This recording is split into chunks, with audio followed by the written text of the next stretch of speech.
দশম শ্ৰেণীৰ উচ্চ গণিতৰ আমি তৃতীয় অধ্যায় পঢ়ি আছিলোঁ অখণ্ড সংখ্যা পাটিগণিত। সেই চেপ্টাৰটোত বহুতকেইটা অংশ আছে। প্ৰথম অংশটো আছিল আৰোহণ পদ্ধতিৰ বিষয়ে। দ্বিতীয় অংশটো আহিব আমাৰ ভাগ কলনৰ বিষয়ে। এই ভাগ কলন মানে আজি আমি তোমালোকৰ এই গোটেই এডভান্স মেথমেটিক্স কিতাপখনৰে আটাইতকৈ ইম্পৰ্টেণ্ট থিয়ৰাম পঢ়িবলৈ লৈছোঁ। সেই থিয়ৰামটোৱে হ'ল ভাগ কলনৰ উপপাদ্য। ভাগ কলনৰ উপপাদ্য কি সেয়া তোমালোকেও জানা, জেনেৰেল মেথমেটিক্সত পাই আহিছা।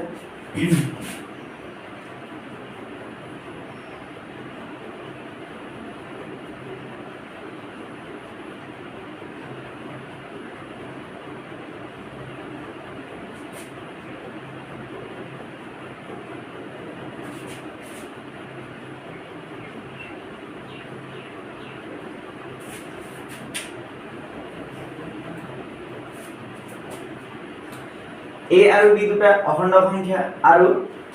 B not equal to 0 নহয়। ইয়াৰ পিছলৈ পঢ়িম এইটো B is greater than 0 0ৰ বাবে দুটা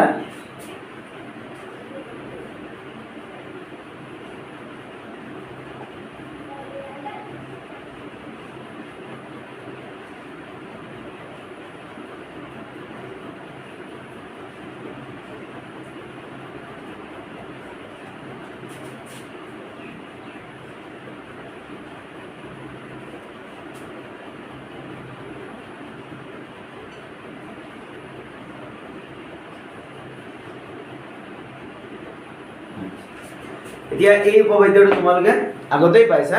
যে কি হ'ব, A আৰু B দুটা অখণ্ড সংখ্যা আৰু B গ্ৰেটাৰ দেন 0ৰ বাবে দুটা, ইয়াত কি শব্দ এটা থাকি গ'ল, দুটা অদ্বিতীয় অখণ্ড সংখ্যা থাকি গ'ল। মেইন শব্দটোৱে হ'ল এই উপপাদ্যটোৰ এইটো অদ্বিতীয় অখণ্ড সংখ্যা পোৱা যায়। সম্পূৰ্ণ সংখ্যা Q আৰু R পোৱা যায় যাতে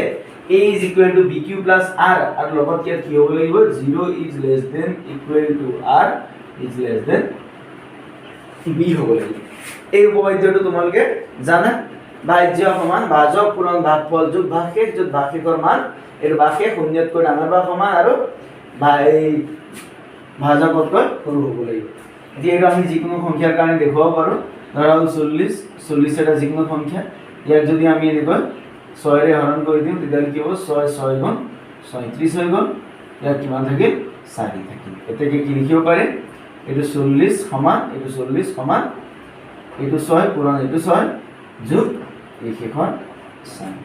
মূল শব্দটো হ'ল ইয়াৰ মূল কথাটো হ'ল 0 is less than equal to এইটো ভাগশেষ is less than এইটো 6। মূল ইয়াৰ পইণ্টটো হ'ল এইটো অদ্বিতীয় হ'ব। এইটো এতিয়া অদ্বিতীয় ইন দ্য চেন্স Q আৰু R কি হ'ল, ইয়াত A আৰু B কি আছিল, A আছিল 40 B আছিল 6, A আছিল 40 B আছিল 6, Q আৰু R কি হ'ল 6Q এইটো 4 মানে R হৈ গ'ল। আমাৰ কাৰণে কি হ'ল Q ৰ মান 6 আৰু R ৰ মান 4 হ'ব, য'ত এই R সদায় এই B তকৈ সৰু হ'ব আৰু শূন্যতকৈ সদায় এইটো ডাঙৰ হ'ব। সেইটো আমি কথাটো জানো।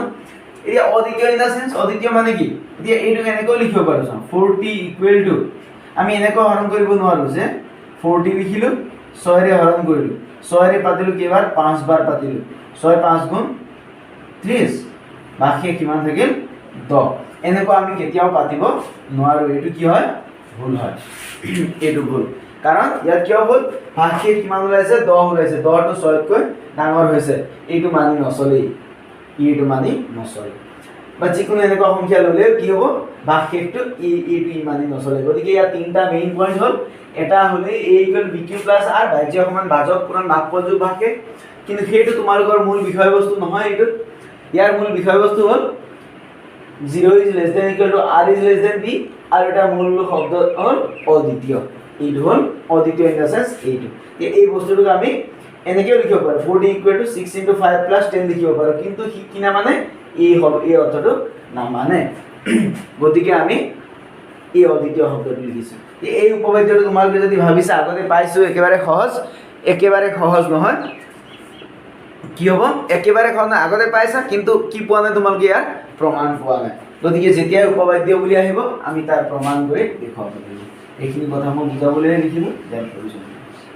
ঠিক আছে। এতিয়া আমি প্ৰমাণলৈ আগবাঢ়ি যাব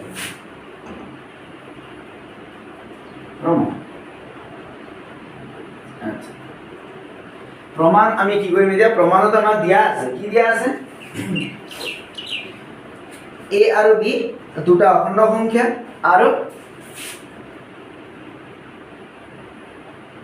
দিয়া আছে লিখিয়ে যাও দিয়া আছে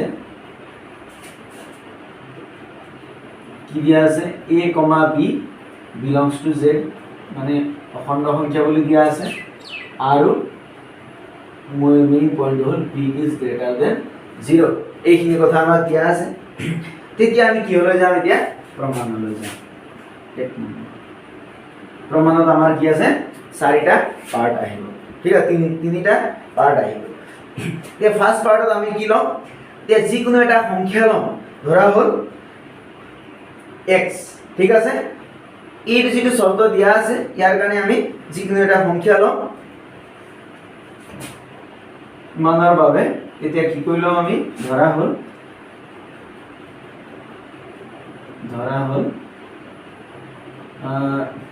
x belongs to z আৰু x belongs to z আৰু ইয়াৰ পৰা আহিব a minus bx a minus bx এটি ইফালে আনিব আমি a ইয়াৰ পৰা b কিউ ইফালে আনিলে কি হ'ব a minus b কিউ হ'ব কিউৰ জায়গাত x পাতিছো a minus bx বুলি আমি ধৰি ললো আৰু এই a minus bx কি হৈ যাব belongs to z হৈ যাব কিয় হ'ব কাৰণ a টা অখণ্ড b অখণ্ড আৰু x টো আমি অখণ্ড সংখ্যা বুলি ধৰি লৈছো এতে কি এটা সংহতি পোৱা যায় যাতে এটা সংহতি পোৱা যায় যাতে s ইকুৱেল এটা সংহতি s হল s ত কি থাকিব a বিলাক থাকিব এতিয়া a minus bx a কি থাকিব এনেকুৱা ধৰণৰ মূলবোৰ থাকিব তে a minus bx টো কি হ'ব লাগিব a minus bx যেহেতু belongs to z মানে অখণ্ড সংখ্যাৰ অৰ্থ হল হয় শূন্য বা শূন্যতকৈ ডাঙৰ হ'ব লাগিব সদায় অখণ্ড সংখ্যা এইটো তোমালোকে জানা আৰু এটা মূল কথাটো হল এইটো x belongs to z ঠিক আছে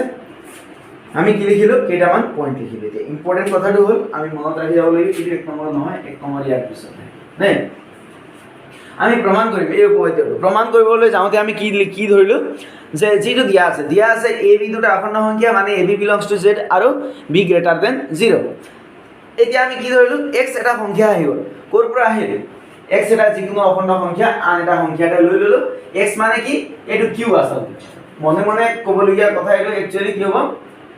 মনে কবলগীয়া কথা মানে হল এই কথাটো একচুয়ালি আমি x q বুলি ভাবিব নালাগে কিন্তু আমি ইয়াত কি পাতিছো একচুয়ালি x ৰ জায়গাত q ৰ জায়গাত x পাতিছো তে কি হ'ব a bx হৈ যাব তেতিয়া a bx মানে এটো যদি ইফালে আনো a bx হৈ যাব r হেতু আছে বাৰু a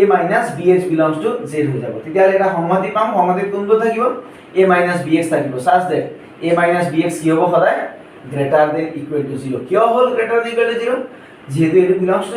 to z মানে অখণ্ড সংখ্যা আৰু অখণ্ড সংখ্যা কেনেকুৱা এটো পজিটিভ ধনাত্মক অখণ্ড সংখ্যা কাৰণ এটা আমি কিহৰ মান লৈছো r ৰ মান লৈছো r ৰ মান সদায় কি হয় শূন্যতকৈ ডাঙৰ বা সমান হয় শূন্যতকৈ ডাঙৰ বা সমান হয় আমি মিলাই লৈছো আমাৰ এই গুটেই সেটটোৱে কাক বুজাব এই r ক বুজাব আচলতে r মানে ভাগশেষক বুজাইছে হেতুৰে সেট লৈছো আমি কিন্তু প্ৰমাণত আমি হেতু কৰিছো 0 is less than equal to r হয় 0 is less than equal to r মানে a bx হৈ যায় ঠিক আছে এইটো আমি সংহতি এটা লৈ ললো কিন্তু যেতিয়া আমি সংহতি এটা লৈ লওঁ এনেকৈ মাজতে ধৰি লওঁ আমাৰ প্ৰমাণ কাম হ'ব প্ৰধান আৰু প্ৰথম কাম হ'ব কি এই যেটো সংহতি ললো সেইটো আমি অৰিক্ত বুলি দেখুৱাব লাগিব এটো তাৰ মানে খালি নহয় বুলি আমি দেখুৱাই দিব লাগিব ঠিক আছে মূল কথাটো হল আমি এই সংহতিটো খালি নহয় বুলি দেখুৱাব লাগিব যেহেতু b belongs to z দিয়া আছে implies that b is greater than 0 দিয়া আছে মূল শব্দটো হল এইটো b is greater than z এতিয়া b এটা অখণ্ড সংখ্যা আৰু শূন্যতকৈ ডাঙৰ মানে কি b is greater than or equal to 1 greater than 0 মানে শূন্যতকৈ ডাঙৰ অখণ্ড সংখ্যা হ'ল 1 গতিকে 1 ৰ সমান হ'ব নাইবা একতকৈ ডাঙৰ হ'ব আমি এটা স্টেপ নেক্সট স্টেপলৈ লৈ গৈছো এতিয়া দুইফালে আমি মডুলাস অফ a পূৰণ কৰিম মডুলাস অফ a এটো bx আছে না bx ৰ মান উলিয়াই যাম bx মানে এটো b আমি x ৰ জায়গাত কি পাতিম এতিয়া মডুলাস অফ a আমি পূৰণ কৰিম a আছে না আমাৰ থকা সংখ্যাবিলাক a আৰু b হে কেৱল দেই এইবিলাক আমি লৈছো x আমি লৈছো গতিকে মডুলাস অফ a যদি পূৰণ কৰো মডুলাস অফ a যদি পূৰণ কৰো দুইফালে 1 ইনটু মডুলাস অফ a মানে মডুলাস অফ a পূৰণ কৰিছো তে কিয় মডুলাস a পূৰণ কৰিছো বুলি কওঁতে তোমালোকে এতিয়া সুধিব পাৰা মডুলাস a কিয় পূৰণ কৰিলো মডুলাস a পূৰণ কৰিলো কাৰণ আমাক কোৱা আছিল কি b হে শূন্যতকৈ ডাঙৰ বুলি কোৱা আছিল a টো শূন্যতকৈ সৰু হ'ব পাৰে সমান হ'ব পাৰে ডাঙৰ হ'ব পাৰে গতিকে শূন্যতকৈ ডাঙৰ a যদি হয় তেতিয়ালে কথা নাই চোন ইয়াত ডাঙৰ কথা এটা আহিব ধৰা b greater than 1 মানে ধৰা 6 greater than equal to 1 6 to greater than হয় 1 8 মিলি গল b এর মান 6 তে ধৰা a এৰ মান 5 তেতিয়া কিমান হ'ব 6 পূৰণ 5 is greater than 1 পূৰণ 5 কিমান হ'ব এটো শুদ্ধ হ'ব কাৰণ 6 5 গুণ 30 is greater than 1 5 গুণ 5 এটো শুদ্ধ হ'ব কিন্তু কি শুদ্ধ কেতিয়া শুদ্ধ নহয় যদি a এর মান মাইনাস হৈ যায় -4 ধৰে এৰ মান যেতিয়া মাইনাস হৈ যাব তেতিয়ালে আমাৰ এই বস্তুটো শুদ্ধ নহয় কেনেকৈ আমাক দিয়া আছে 6 greater than 1 আমি যেতিয়া পাতি দিম a এর মান -4 যদি পূৰণ কৰি দিলো পূৰণ 6 এইফালে কি পূৰণ কৰিম 1 into -4 a পূৰণ কৰি দিলো তো -24 is greater than -4 হৈ যাব যেটো ভুল এটো ভুল কাৰণ 24 is greater than 4 -24 এটো 4 তকৈ ডাঙৰ নহয় কাৰণ সংখ্যা ৰেখা যদি এনেকৈ আঁকি চাম তেতিয়ালে কি হ'ব এটো 0 এটো -1 -2 -3 -4 এফালে 1 2 3 এনেকৈ সংখ্যাবোৰ থাকিব গতিকে কি হ'ব 24 এফালে আছে 4 ইয়াত আছে গতিকে 4 টো সৰু 24 ডাঙৰ সোঁফালে থকাটো সদায় ডাঙৰ কিন্তু ইয়াত কি হৈছে -4 ইয়াত আছে 24 এইফালে কৰবাত থাকিব গতিকে সোঁফালে কি আছে -4 আছে গতিকে -4 টো সদায় কি হয় ডাঙৰ হ'ব কিয়তকৈ -24 তকৈ মাইনাসৰ কাৰণে সংখ্যা ৰেখাবোৰ উল্টা হৈ যায় যে গতিকে 24 is less than or -24 is less than -4 হ'ব এটো ভুল হৈছে গতিকে কি হ'ব এটো ভুল হোৱাৰ কাৰণে আমি ইয়াত কি লিখিব নোৱাৰি যে ডাইৰেক্ট ইয়াত a পূৰণ কৰি দিব নোৱাৰি সেই কাৰণে আমি মডুলাস ল'বলগীয়া হৈছে মডুলাস হ'লে সংখ্যাটো পজিটিভ হৈ গ'ল ধনাত্মক হৈ গ'ল মডুলাস অফ a মানে তে মডুলাস অফ 6 মানে কিমান হ'ব মডুলাস অফ 6 মানে 6 হৈ যায় বা মডুলাস অফ -6 মানেও 6 মডুলাস অফ +6 মানেও 6 গতিকে ইয়াত যদি মাইনাস অফ প্লাস অফ তেতিয়ালে এই চিনটোৰ কোনো সমস্যা নহয় তাৰ মানে সেই কাৰণে আমি মডুলাস লৈছো ঠিক আছে গতিকে আমি কি কৰিলো প্ৰথম কামটো হ'ল কি কৰিলো সেইটো মনত ৰাখিবা b belongs to z আৰু b greater than 0 দিয়া আছে গতিকে b greater than equal to 1 হৈ গ'ল কাৰণ শূন্যতকৈ ডাঙৰ সংখ্যাই হ'ল ঠিক ডাঙৰ সংখ্যাটাই হ'ল 1 গতিকে এটা স্টেপ আমি বঢ়াই দিছো তাৰমানে শূন্য নাইকিয়া 1 লিখিছো এতিয়া মডুলাস এ আমি দুইফালে পূৰণ কৰিলো এতিয়া মডুলাস এ পূৰণ কৰাৰ লগে লগে আমাৰ এটা সুবিধা হৈ গ'ল কি সুবিধা হ'ল আচ্ছা এইফালে কৰিলো আমি কি দেখুৱাব লাগিব a - bx দেখুৱাব লাগিব a - bx দেখুৱাব লাগিব এতিয়া a - bx ইকুৱেল কিমান হ'ল a - bx ঠিক আছে এই a - bx ইকুৱেল টু ইয়াৰ মান কিমান হ'ব এতিয়া a মাইনাস আমি কি লিখিলো a - b x ৰ জায়গাত কি পাতিলো এবাৰ মাইনাস মডুলাস অফ x ঠিক আছে আমি x ৰ জায়গাত কি পাতিলো মাইনাস মডুলাস অফ a পাতিলো সরি x মানে a পাতিলো এর মডুলাস a আছে লিয়া এবার মাইনাস পাতিছো কিয় মাইনাস পাতিছো a মাইনাস a প্লাস হল ইয়াত b into modulus of a এইটো আহিছে সো আমাৰ লগ কি আছে a plus b into modulus of a আহিছে আচ্ছা ঠিক আছে এই যে ইয়াত কি বুলি কোৱা আছে ইয়াত কোৱা আছিল আমাৰ যে b into modulus of a কি হয় মডুলাস অফ a কৈ ডাঙৰ হৈ যায় গতিকে আমাৰ নেক্সট লাইনটো কি আহিব এতিয়া এইটো কি পাতিলো এনেকৈ গ্ৰেটাৰ দেন ইকুৱেল পাতিলো a এর জায়গাত a আছে প্লাস আছে এতিয়া কি হ'ব এইটো b ইনটু মডুলাস a কি হয় মডুলাস a কৈ ডাঙৰ হয় সেই কাৰণে আমি গ্ৰেটাৰ দেন পাতিলো ইয়াৰ জায়গাত কি বহিব এতিয়া কেৱল মডুলাস অফ a বহিব বুজি পাইছা এইটো ইয়াৰ পৰা আমি এইটো লিখিছো দেই এইটো লিখি ইয়াৰ পৰা আমি এইটো লিখিছো এইটো কিয় ধৰিছিলো এনেকৈ এইটো উলিয়াবৰ কাৰণে চোৱা a minus b into x a minus b into x ৰ জায়গাত মাইনাস মডুলাস a পাদিছো ইয়াত লিখি দিব লাগিব ব্ৰেকেটত যে x equal to minus modulus of a পাতিব ইয়াত যি ইচ্ছা হেতু পাতিব পাৰি আমি এটো পাতিছো ইয়াৰ কাৰণ আছে আচ্ছা অলপ পিছত ওলাইছে কাৰণটো ওলাব এই কথাটো হল ইয়াৰ জায়গাত এটো পাতিলো ঠিক আছে প্লাস হল এতিয়া b into modulus a মানে the greater than modulus a গতিকে এইটো পাতিলো এতিয়া কি হল স্যার কথাটো এই মানটো কি হ'ব এতিয়া এই মানটো সদায় কি হ'ব শূন্যতকৈ ডাঙৰ বা সমান হ'ব কেনেকৈ এৰ মান ধৰা যিকোনো 6 ঠিক আছে এর মান 6 যদি এর মান 6 হয় তাহলে মডুলাস এর মান মডুলাস 6 ইকুয়াল টু কি মান হবে 12 হবে 12 তো সদায় কি হ'ব শূন্যতকৈ ডাঙৰ হ'ব বা যদি এই এৰ মান মাইনাস হয় তাহলে মাইনাস যদি ধৰা 10 হ'ল -10 প্লাস এটো এর কি হ'ব -10 plus modulus of -10 equal to কিমান হ'ল -10 প্লাস মডুলাস অফ -10 মানে 10 হ'ল 10 প্লাস এটো হলে কি হ'ব 0 হ'ব হয় শূন্যৰ সমান হ'ব নহলে শূন্যতকৈ ডাঙৰ হ'ব যদি নেগেটিভ নাম্বাৰ হয় এই যদি ঋণাত্মক হয় তেতিয়ালে এই গোটেই মানটো শূন্যৰ সমান হ'ব আৰু যদি প্লাস হয় তেতিয়ালে শূন্যতকৈ ডাঙৰ হ'ব গতিকে আমি ইয়াত কি লিখি দিম greater than or equal to এই মানটো কি হয় greater than or equal to 0 পাই ঠিক আছে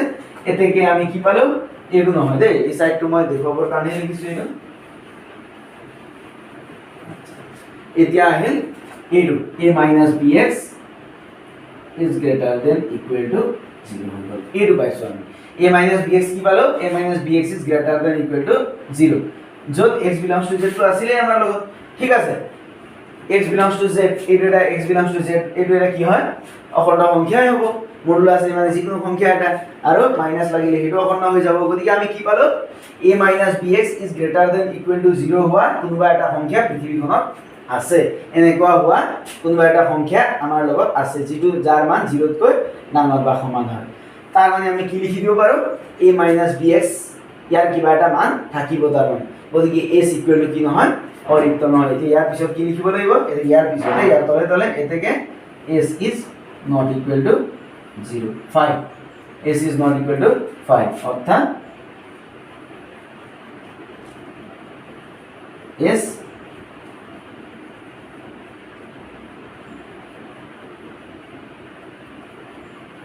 রিক্ত সংহতি নহয় ঠিক আছে এস কি নহয় রিক্ত সংহতি নহয় বুলি আমি প্ৰমাণ কৰিম এইটো হল স্টেপ নাম্বাৰ 1 এইটো ফাৰ্স্ট স্টেপ হল মই কৈছিলো তিনিটা স্টেপ আছে প্ৰমাণ আৰম্ভ হোৱাই নাই আমাৰ প্ৰমাণটো কি আমাৰ মূল বস্তুটো এইটোহে এইটো লিখাৰ লগে লগে যেতিয়া তোমালোকে পাই থাকিবা এতিয়া এই বস্তুটো মনত ৰাখিবা যেতিয়া আমি নতুনকৈ সংহতি এটা লৈ লম এইটো সংহতিটো কত নাছিল যেতিয়া আমি সংহতিটো লৈ ললো লোৱাৰ লগে লগে এইটো প্ৰথম কামটো কি দেখাব লাগিব s is not equal to 5 দেখাব লাগিব যদি গণিত তোমালোকে পিছলৈ পঢ়া তেতিয়া হলে এই কথাখিনি একেবাৰে তোমালোকৰ বেসিক বস্তুখিনি মনত ৰাখিব লাগিব যেতিয়া নতুনকৈ সংহতিটা লম প্ৰথম কামটো হ'ব s is not equal to 5 দেখুৱা এইটোৰ আমাৰ প্ৰমাণটোৰ লগত বেলেগ কোনো সম্পৰ্ক নাই যেহেতু আমি সংহতি এটা ললো ইয়াত অৰিক্ত বুলি আমি দেখুৱাই দিব লাগিব ঠিক আছে এইটো হ'ল স্টেপ নাম্বাৰ 1 মই অলপ সময় কেৱল স্টেপটোহে মুছি দিছো ওপৰখিনি মোহৰা নাই এতিয়া ইয়াৰ পিছত কি কৰিব লাগিব এতিয়া আহিল আমাৰ পইণ্ট নাম্বাৰ 2 এইটো 1 আছে পইণ্ট নাম্বাৰ 2 এতিয়াহে আমি প্ৰমাণলৈ যাম এতিয়ালৈকে আমাৰ প্ৰমাণ আৰম্ভ হোৱাই নাই এইটো কি আছে প্ৰমাণ আৰম্ভ হ'লে নাই কিন্তু যেটো গমতে লৈছিল এইটোহে মেইন বস্তু এইটো আমি অৰিক্ত বুলি ইতিমধ্যে দেখুৱাইছো এইটো হ'ল পইণ্ট নাম্বাৰ 2 আচ্ছা এতিয়া পইণ্ট নাম্বাৰ 2 ৰ বাবে কি হ'ব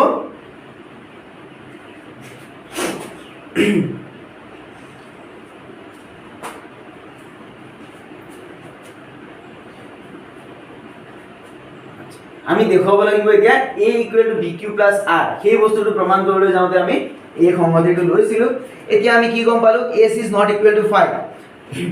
s is not equal to 5 মানে হল s হল অঋণাত্মক অখণ্ড সংখ্যা ইয়াত লিখা আছে মূল কথাটো হল s হল অঋণাত্মক অখণ্ড সংখ্যা অঋণাত্মক মানে এটো a minus bx কি নহয় গ্ৰেটাৰ দেন ইকুৱেল টু 0 ঋণাত্মক নহয় নেগেটিভ নহয় এইবোৰ সদায় হয় পজিটিভ হ'ব নহলে ইকুৱেল টু 0 হ'ব তাৰ মানে a minus bx হল অঋণাত্মক অখণ্ড সংখ্যাৰ এটা অৰিক্ত সংহতি ৰিক্ত নহয় s is not equal to 5 পালো গতিকে ৰিক্ত সংহতিও নহয় খালিও নহয় আৰু অঋণাত্মক অখণ্ড সংখ্যাৰ এটা সংহতি হৈ গ'ল তে এটো ইয়াৰ ই কিহৰ চৰিত্ৰ দি আছে এই r ৰ চৰিত্ৰ কি দেখুৱাই আছে r টো কি হয় 0 is less than equal to r 0 is less than equal to a minus bx আমি পাই গৈছো গতিকে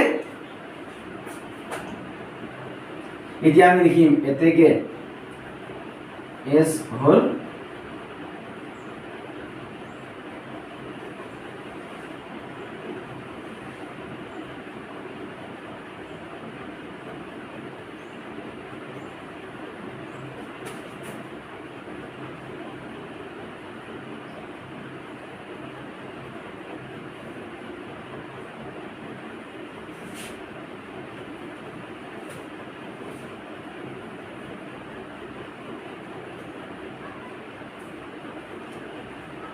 কি বলো আমি এটাকে না যেহেতু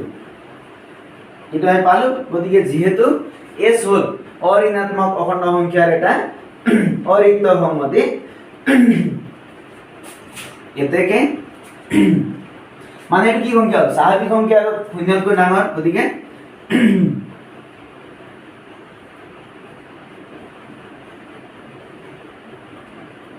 স্বাভাবিক সংখ্যাৰ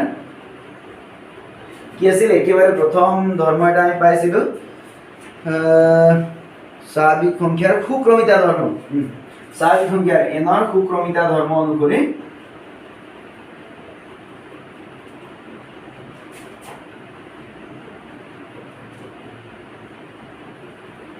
সুক্ৰমিতা ধৰ্ম অনুসৰি কি থাকিব সুক্ৰমিতা ধৰ্ম মতে কি আছে প্ৰত্যেকটো প্ৰত্যেক এই স্বাভাবিক সংখ্যাৰ এটা সংহতিৰ স্বাভাবিক সংখ্যাৰ সংহতি হোক বা স্বাভাবিক সংখ্যাৰ উপসংহতি কি থাকিব লঘিষ্ঠ সংখ্যা এটা পোৱা যায় সুক্ৰমিতা ধৰ্ম অনুসৰি প্ৰত্যেক স্বাভাবিক সংখ্যাৰ উপসংহতি মানে s is the subset of n ৰ এটা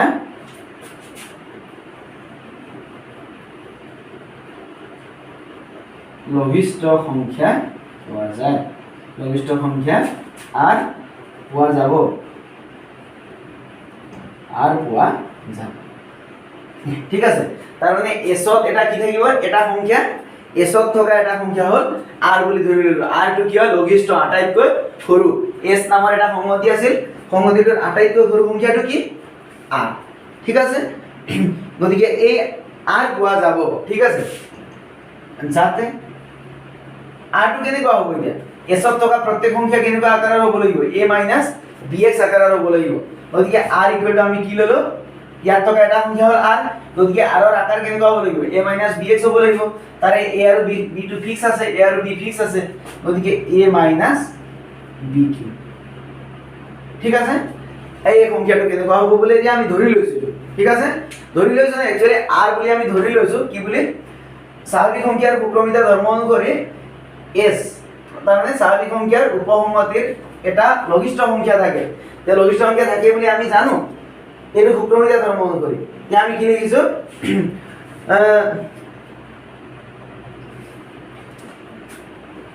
এইটো হলো অনুসৰি নত্ববিধি সত্যবিধিৰ নিয়ম কি হ'ব অনুবিধকৰ পিছত থকা খ তন্ত্ৰীয়া খ হয় আচ্ছা ঠিক আছে কি হৈ গ'ল লঘিষ্ঠ সংখ্যা r পোৱা যায় তে এই r সংখ্যাটো কি হয় r ৰ আকাৰ কেনেকুৱা r ৰ আকাৰ কি হ'ব লাগিব যেহেতু r টো s ত আছে গতিকে s ত যেহেতু r আছে গতিকে তাৰ আকাৰ হ'ব লাগিব a - bx আকাৰ আমি কি ললো a - bq ললো য'ত q = x ললো ঠিক আছে এই x = কিমান ললো q ললো এই ইয়াত লিখিলো ইয়াৰ কাৰণে x = কিমান ললো q ললো হৈ গ'ল আমি কি পালো এতিয়া r অলপ সাইডত লিখিছো r এটা সংখ্যা পালো য'ত কি হ'ব লাগিব x = q আর এটা কি শব্দ হ'ব যেহেতু এইটো r টো হলাই কি হ'ব এতিয়া এইটো r বুলি ধৰিলো এইটো r a - bq কি হ'ব লাগিব such that কি লিখা আছে a - bq মানে r is greater than equal to কি হ'ব লাগিব 0 হ'ব লাগিব যেহেতু r বুলি সংখ্যা এটা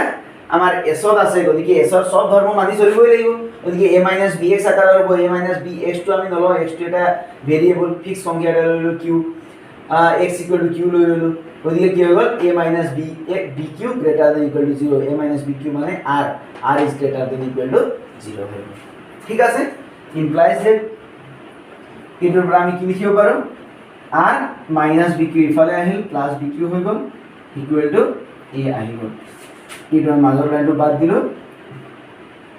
0 is less than equal to r গেলে টুলটাকে লিখিলো 0 প্ৰথমতে লিখিছো less than টু প্ৰথমতে আহিব এটো কাৰ্স ইনটু সৰু আচ্ছা implies that a equal to কি পালো আমি bq plus r পালো যত 0 is less than equal to ঠিক আছে আমি প্রমাণলৈ গৈ আছো একেবাৰে এটা এটা স্টেপ কৰি বুজি যাবা তেতিয়া কি হ'ব সুবিধা হ'ব এটো কি পালো আমি প্রমাণটো পালো কলৈ কি পাইছো a equal to bq plus r পাই গলো আমি এটো তাৰপিছত 0 is less than equal to r আমি পাই গলো 0 less than equal to r ঠিক আছে আমি কি পাব বাকি আছে এতিয়া r is less than b বুলি দেখাবলৈ বাকি আছে অলৰেডি গতিকে প্ৰমাণটো ইয়াত শেষ হোৱা নাই 2 নম্বৰ পইণ্টটো আমাৰ শেষ হোৱা নাই আমি দেখাব লাগিব এতিয়া r is greater than equal to 0 এতিয়া আমি দেখাব লাগিব লিখি লম এতেকে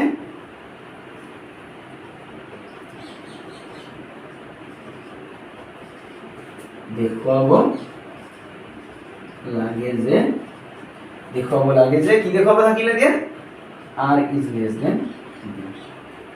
less than b বুলি আমাৰ দেখাবলৈ থাকিব ঠিক আছে বাকি এই প্ৰমাণ আমাৰ এতিয়া লাগে হৈ আছে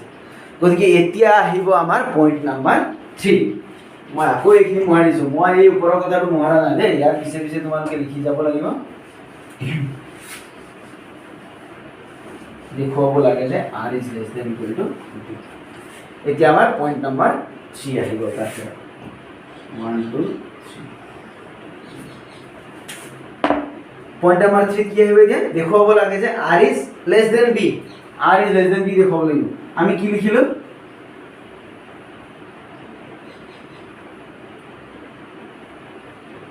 যদি সম্ভৱ হয় ধৰা হল r is greater than or equal to উল্টা একেবাৰে কি হৈ গল r is less than b দেখাব দিছিল r is less than b দেখাব দিছিল আমি কি কৰিলো greater than equal to b বুলি ধৰিলো যদি সম্ভৱ হয় ধৰা হল r is greater than equal to b ঠিক আছে r টো কি ধৰিলো b তকৈ ডাঙৰ বা b ৰ লগত সমান বুলি আমি ধৰি লৈছো এতিয়া কি হ'ব এতিয়া সব ইম্পৰ্টেন্ট কথাটো আহি গল যেহেতু r টো b তকৈ ডাঙৰ এতেকে এতিয়া সব কি হৈ গল a minus b q ৰ জেগাত কি পাইছো q plus এতিয়া কিয় পাতিলে এটো যেহেতু ইয়াত কি আছে a ইকুৱেল টু আমি কি প্ৰমাণ পাইছো a equal to bq plus r বুলি কিমাতে প্ৰমাণ পাইছো তাৰ মানে কি হল b ৰে a হৰণ কৰিলে কেইবাৰ হৰণ যাব q বাৰ হৰণ যাব আৰু এটো এই কথাটো কি প্ৰমাণ হল এতিয়ালৈকে a ৰে b ৰে যেতিয়া a হৰণ কৰো কেইবাৰ হৰণ যায় q বাৰ হৰণ যায় আৰু বাকি কিমান থাকে r থাকি যায় এতিয়া যদি r এনেকুৱা হল আমি কি কৰিলো ধৰা হল যিকোনো সংখ্যা অথনি চিন্তা কৰিছিলো 6 ৰে আমি ধৰা 50 হৰণ কৰিলো কেইবাৰ হৰণ গল 8 বাৰ 6 8 গুণ 48 48 হৰণ কিমান গল 2 থাকে এটো সৰু হবই কিন্তু আমি ধৰিলো যদি সম্ভৱ হয় ধৰা হল r is greater than equal to b এটো b তকৈ ডাঙৰ হ'ব লাগিব b তকৈ ডাঙৰ হ'বৰ কাৰণে আমি কি পাতিব লাগিব ইয়াত আমি 8 নহয় 8 তকৈ সৰু কি পাতিলো 7 পাতিব লাগিব ঠিক আছে 7 পাতিলে আমাৰ কি হৈ গল তেতিয়াহে এটো ডাঙৰ হ'ব ইয়াত কিমান থাকিল 7 6 গুণ 42 ইয়াত কিমান থাকিল 8 থাকি গল বাকি ঠিক আছে এতিয়াহে কি হৈ গল r is greater than b এতিয়াহে হল r is greater than b যদি এনেকুৱা হয় তেতিয়াহলে কি কন্ডিশন হ'ব এতিয়া এনেকুৱা হওঁতে আমাৰ কেইবাৰ হৰণ গৈছে এটো প্ৰমাণ হৈ গল কিন্তু এতিয়া আমি কি ধৰিলো ধৰা হল a2 হৈ আছে তাৰ মানে greater than b হৈ আছে যদি r is greater than equal to b হৈছে a2 যদি এনেকুৱা হয় তেতিয়াহলে কি হ'ব আমাৰ এই অংক হৰণ কৰাটো ভুল হৈ আছে এটো হৈছে মানে এটো হোৱা মানে এই হৰণ কৰাটো ভুল হৈ আছে ভুল হোৱা মানে কেইবাৰ হৰণ যাব এতিয়া তলটো ডাঙৰ হল মানে তলটো ডাঙৰ হ'ব নোৱাৰে এটো কি হ'ব লাগিব সৰু হ'ব লাগিব তেতিয়াহলে আমি কি কৰিব লাগিব এই 7 টোক আমি বঢ়াই দিব লাগিব কিমান 8 বনাই দিব লাগিব তেতিয়া ইয়াত কিমান হ'ব 48 হ'ব আৰু বাকি কিমান থাকিব 2 থাকিব এতিয়া শুদ্ধ হ'ব তাৰ অৰ্থ হ'ল যদি এটো ডাঙৰ হয় কেইবাৰ হৰণ গৈছিল q বাৰ হৰণ গৈছিল যদি এটো ডাঙৰ হয় তেতিয়াহলে কেইবাৰ হৰণ যাব q plus 1 বাৰ হৰণ যাব তাৰ মানে এতিয়া কি বাৰ হৰণ যাব এটো q + 1 বাৰ সেই কাৰণে আমি এই x ৰ জায়গাত কি লিখিলো a - bq লিখিলো ঠিক আছে তে a মাইনাস পূরণ কৰি দিয়া bq minus a plus a minus b * 1 মানে b হৈ আছে নে a minus bq minus b আহি গল এবাৰ এতিয়া a মাইনাস bq মানে কি আমি অলপ আগত পালো a minus bq = a minus bq = r ইয়াৰ আগৰ লাইনটো মাইনাস b হল ঠিক আছে ইয়াৰ আগৰ স্টেপটো চাবা 2 নম্বৰ স্টেপৰ লাষ্টত a মাইনাস bq = r ওলাইছে বা a = bq + r ওলাইছে r = কিমান হ'ব a মাইনাস bq হৈ যাব equal a minus r minus b equal কি হ'ব a এটো মানে এনেকুৱা হ'ব কি r মাইনাস b r টো ডাঙৰ b টো সৰু গতিকে ডাঙৰ সংখ্যাৰ পৰা সৰু সংখ্যা বিয়োগ কৰিলে কি হ'ব সদায় গ্ৰেটাৰ দেন নেক্সট লাইনত লিখি দিছো into greater than equal two যদি হয় তেতিয়াহলে 0 হৈ যাব যদি r আৰু b সমান হয় তেতিয়াহলে কি হ'ব 6 হ'ব 6 ইকুৱেল টু 6 তেতিয়াহলে 6 - 6 0 হ'ব আৰু যদি r ডাঙৰ হয় 7 ইয়াত কি হ'ল 8 - 6 8 - 6 কিমান হ'ব 2 হ'ব গতিকে এইটো কি হ'ব হয় গ্ৰেটাৰ দেন হ'ব নহলে ইকুৱেল টু 0 হৈ যাব তাৰ মানে কি পালো আমি এইটো শৰ্তত পাইছো চোৱা a minus b q plus 1 is greater than a minus b q plus 1 মানে কি এটা অখণ্ড সংখ্যা হয় q এটা অখণ্ড হলে q ৰ মান যদি 10 হয় তেতিয়া q plus 1 11 হ'ব এটো অখণ্ড সংখ্যা গতিকে এটো ক'ত পৰিম a minus bq is greater than equal to 0 ত পৰিব যেহেতু কি পালো a minus bq plus 1 is greater than equal to 0 তেতিয়ালে এটো ক'ত থাকিব এতিয়া s ত থাকিব এতেকে a minus bq plus 1 এই সংখ্যাটো ক'ত থাকিব এতিয়া belongs to s কিয় হল যে তোমালোকে এতিয়াও যদি কিয় হল বুলি খুদিছা তেতিয়ালে ইয়াৰ উত্তৰটো কি হ'ব a minus b q plus 1 q plus 1 এটা অখণ্ড সংখ্যা এইবিলাক তো অখণ্ড আছে যে এই অখণ্ড সংখ্যাটো কি হৈ গল গ্ৰেটাৰ দেন ইকুৱেল টু 0 পালো যেতিয়া a minus b q আকাৰৰ সংখ্যাবোৰ মানে a minus bx আকাৰলৈ গুচি গল এটো a minus bx আকাৰলৈ গুচি গল এটো গ্ৰেটাৰ দেন ইকুৱেল টু 0 হল এটো শৰ্ত পূৰণ হলে এনেকুৱা সংখ্যাবোৰ ক'ত থাকিব বলে s ত থাকিব a minus bx গতিকে a minus bx মানে a minus bx q plus 1 এটো ক'ত থাকিব s ত থাকিব ঠিক আছে আমাৰ একো সমস্যা নাই যদি a minus b এটো q plus 1 এটো আমাৰ ক'ত থাকিল s ত থাকিল কোনো সমস্যা নাই কিন্তু কি হ'ব এতিয়া চোৱা a minus b q plus 1 মানে কিমান ওলাইছে এটো মানে r minus b ক'ত থাকিল belongs to s হয় ঠিক আছে এতিয়া আমাৰ কি আহি গল গণ্ডগোল এটা আহি গল কি গণ্ডগোল আমি অলপ আগত লিখিছো 2 নম্বৰত এই পইণ্ট নাম্বাৰ 2 লিখিছিল যে লঘিষ্ঠ আকাৰৰ সুক্ৰমিতা ধৰ্ম অনুসৰি s ৰ আটাইতকৈ সৰু সংখ্যাটো কাক ধৰিছিল r ক ধৰিছিল s সংগতিত থকা আটাইতকৈ সৰু সংখ্যা হ'ল r কিন্তু আমাৰ s ত থকা আৰু এটা সংখ্যা পালো r - b মানে r তকৈ সৰু সংখ্যা এটা পাইছো হয় না r ৰ মান যদি 10 হলে তেতিয়াহলে আমি লঘিষ্ঠ সংখ্যা 10 ধৰিছিল তাৰ মানে s ত কি আছে 10 সংখ্যা আছে 10 তকৈ সৰু কোনো সংখ্যা নাই বুলি ধৰিছিল r মানে 10 যদি ভাবো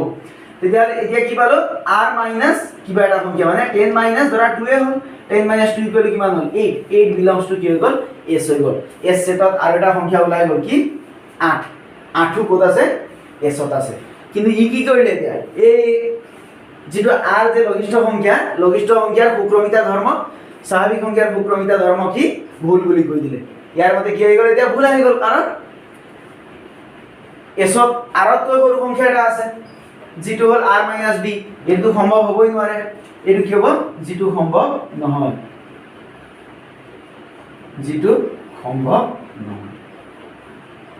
কাৰণ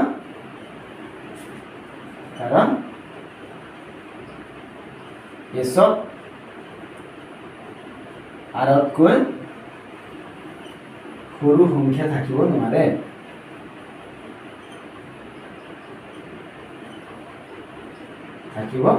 নোৱাৰে বুলি কোনে ক'লে এই সুক্ৰমিতা ধৰ্ম অনুসৰি আমি কি ধৰি লৈছিল r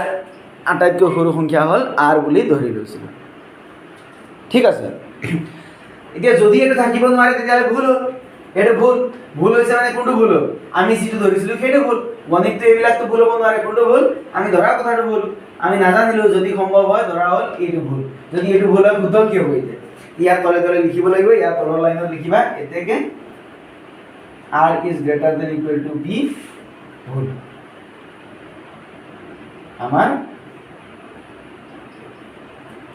আমাৰ এই ধৰি লোৱা কথাটো ভুল তাই মানে ইমান লিখি নাথাকো আমাৰ ধৰি লোৱা কথাটো ভুল ইমপ্লাইজ যে কি হ'ব এইটো ভুল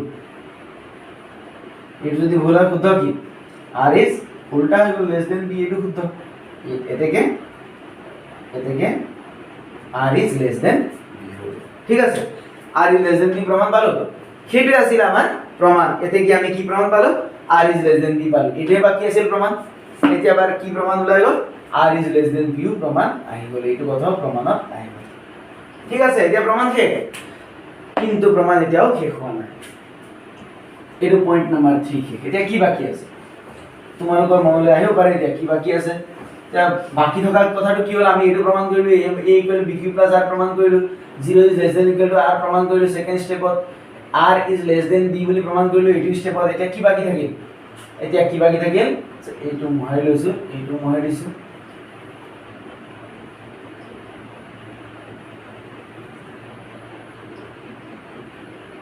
আচ্ছা এইটো মহাই দিছো এতিয়া কি আহিল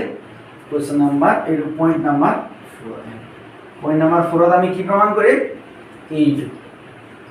অদ্বিতীয় মানে আমি এতিয়া প্ৰমাণ কৰিব লাগিব যে আমি পালো a = bq + r হয় বুলি প্ৰমাণ পালো কিন্তু কি থাকিল প্ৰমাণ কৰিবলৈ এতিয়া a = bq + r হলে এৰ যে অদ্বিতীয়তা মানে এনেকুৱা বেলেগ কোনো সংখ্যা নাই অকল তেনেকুৱা সংখ্যাটো কি কেৱল bq আৰু r সংখ্যা দুটাহে আছে সেইটো আমি প্ৰমাণ কৰিব লাগিব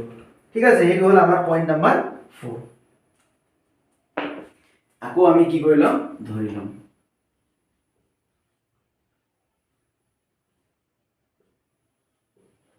যদি সম্ভৱ হয় ধৰা হল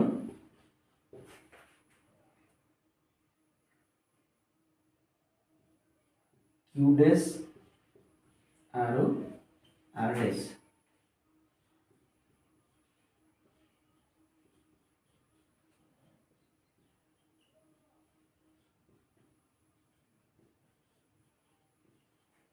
আন দুটা সংখ্যা থাকিব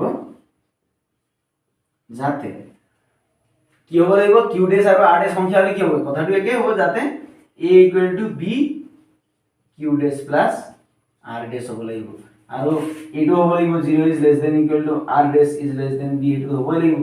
আমাৰ মানে a আৰু b দুটা সংখ্যাই ফিক্স গতিকে a = কি হ'ল b q ডেশ প্লাস r ডেশ হৈ গ'ল যত 0 is less than equal to r ডেশ is less than b মানে আমি কি ধৰি লৈছো চোৱা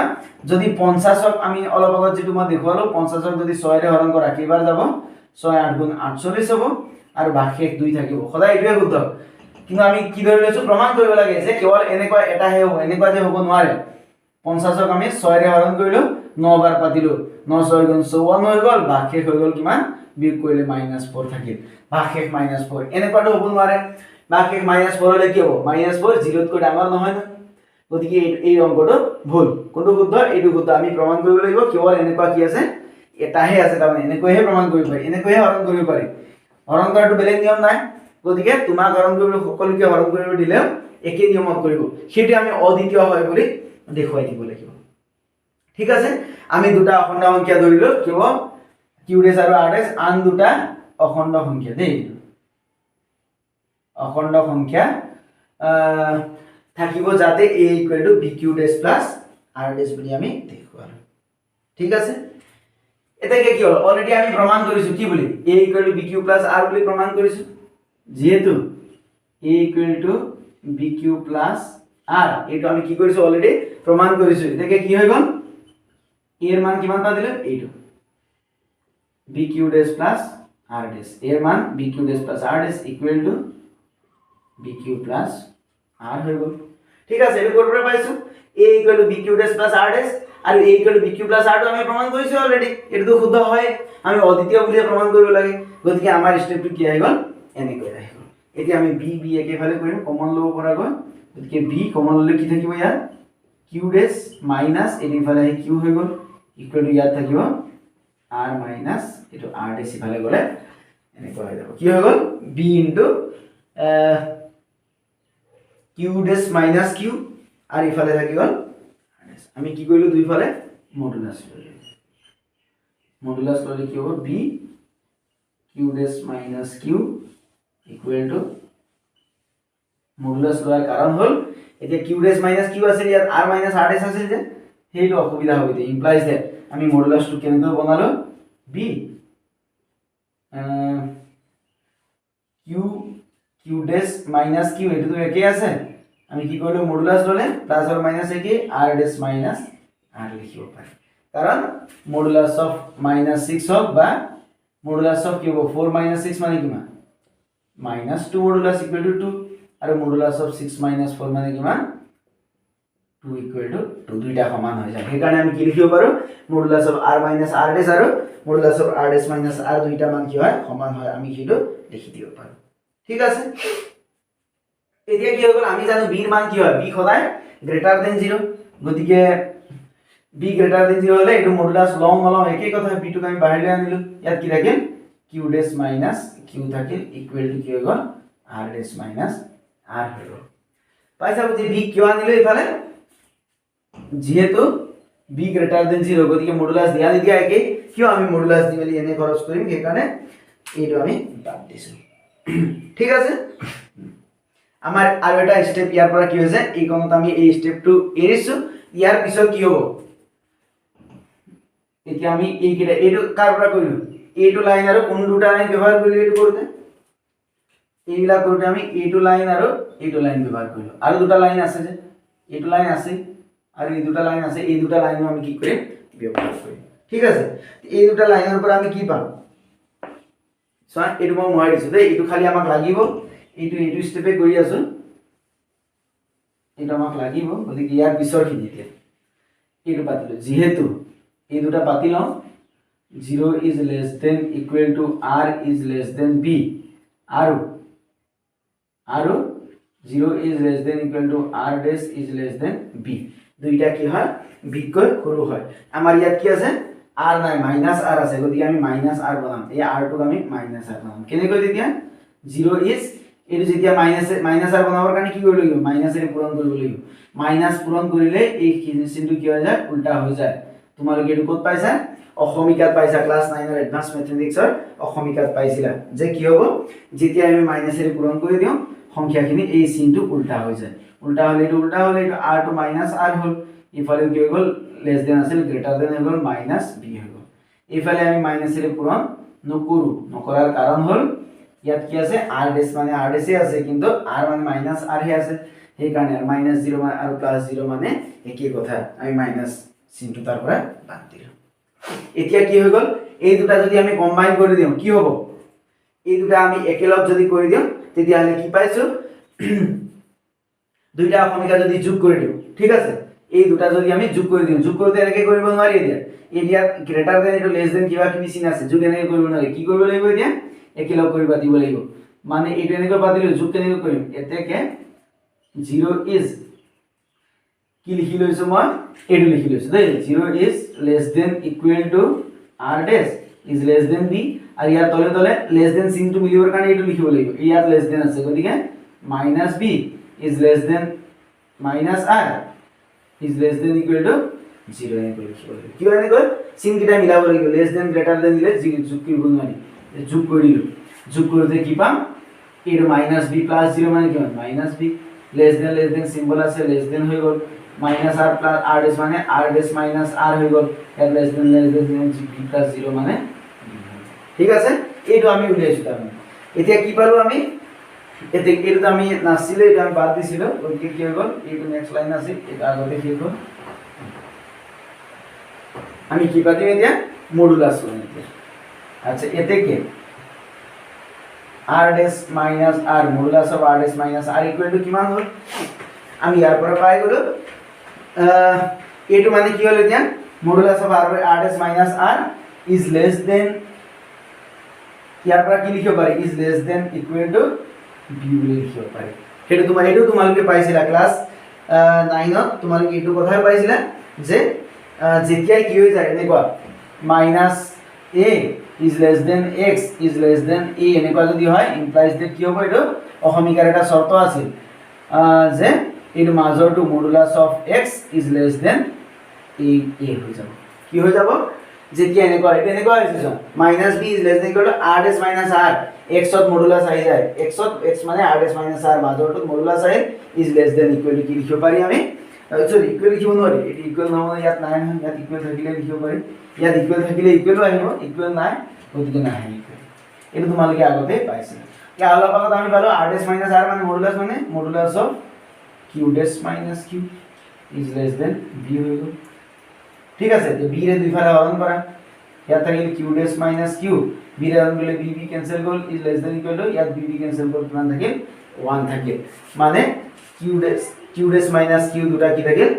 মডুলাছটো লেছ দেন 1 হ'ল এতিয়া আকৌ ইয়াত লজিক এটা লগাব লাগিব এইবিলাক সব কি হয় মই কৈছিলো যে এইবিলাক হ'ল আমাৰ ম্যাথমেটিক্সৰ দুটা পাৰ্ট এটা হ'ল তো ম্যাথমেটিক্সৰ जी দুটা পার্ট এটা হল এপ্লাইড ম্যাথমেটিক্স এটা হল পিওর ম্যাথমেটিক্স এইবিলাক হল এপ্লাইড ম্যাথমেটিক্স ঠিক আছে সরি এইবিলাক হল পিওর ম্যাথমেটিক্স কৰিলে আমি অলপ মাথাটো খটাব লাগিব ভাবিব লাগিব লজিক ল'ব লাগিব ইয়াৰ লজিকটো কি এতিয়া চোৱা Q dash minus Q Q আৰু কিউ ডেছ দুটা কি সংখ্যা অখণ্ড সংখ্যা আচ্ছা এইটো আমি ইয়াৰ পৰা বাদ দিছিলো এইটো বাদ দিলো কিউ ডেছ আৰু কিউ কি হৈ গ'ল অখণ্ড সংখ্যা হৈ গ'ল ধৰা হল কিউ ডেছ তিনিটা সংখ্যা 6 কিউ আৰু এটা সংখ্যা 8 এতিয়া কি হ'ল কিউ ডেছ মাইনাছ কিউ মানে 6 মাইনাছ 8 কিমান হ'ব -2 হৈ গ'ল ইয়াৰ মডুলাছটো কিমান হ'ব 2 হ'ব তেতিয়াহ'লে এই মডুলাছটো কি হৈ গ'ল 2 এর সৰু নহয় একতকৈ কেতিয়াও এই মডুলাছটো কেতিয়াও এই মানটো কেতিয়াও সৰু নহয় যদি কিউ ডেছ সৰু হয় তেতিয়াও সৰু নহয় কাৰণ মডুলাছে কি বনাই দিয়ে প্লাস বনাই দিয়ে এইটো শুদ্ধ নহয় কেতিয়াও কিয় শুদ্ধ নহয় যেহেতু q dash q belongs to Z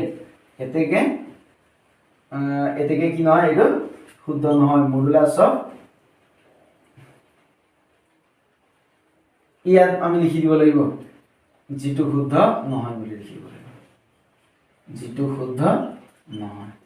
কিয় শুদ্ধ নহয় তোমালোকে বুজি ললে হ'ল এইটো আমি দিলেগো যে যেহেতু কিউ ডেছ আৰু কিউ দুইটা অখণ্ড সংখ্যা গতিকে অখণ্ড সংখ্যাৰ বিয়োগফল দুটা অখণ্ড সংখ্যাৰ বিয়োগফল মাইনাস হ'ব পাৰে কাৰণ যদি ধৰা 1 মাইনাস 10 কৰা তেতিয়াহ'লে -9 হ'ব নেগেটিভ হ'ব পাৰে কিন্তু একতকৈ সৰু হ'ব পাৰে তাৰ কিন্তু মডুলাছটো কেতিয়াও কি নহয় সৰু নহয় যি সংখ্যা ওলাল মডুলাছ হলে ই সদায় কি হৈ যাব একতকৈ ডাঙৰ হৈ যাব বা একৰ সমান হৈ যাব পাৰে যদি 4 বিয়োগ 3 হয় একৰ সমান হ'ব কিন্তু সৰু কেতিয়াও নহয় সৰু হ'ব বুলি কৈছে গতিকে এইটো কেতিয়াও শুদ্ধ নহয় গতিকে এইটো শুদ্ধ নহয় মানে কি এইটো ভুল মানে এইবিলাক সব ভুল মানে আমি কোনটো ভুল হ'ব এতিয়া যেটো আমি ধৰি লৈছিলো সেইটো ভুল কোনটো ভুল যদি সম্ভৱ হয় ধৰা হ'ল কোনটো ভুল এইটো ভুল কিউ ডেছ আৰু আৰ ডেছ আন দুটা অখণ্ড সংখ্যা থাকিব যাতে এই হোৱাৰ কথাটো ভুল কোনো এনেকুৱা সংখ্যা থাকিব নোৱাৰে গতিকে আমি শেষত লিখি দিব লাগিব এতেকে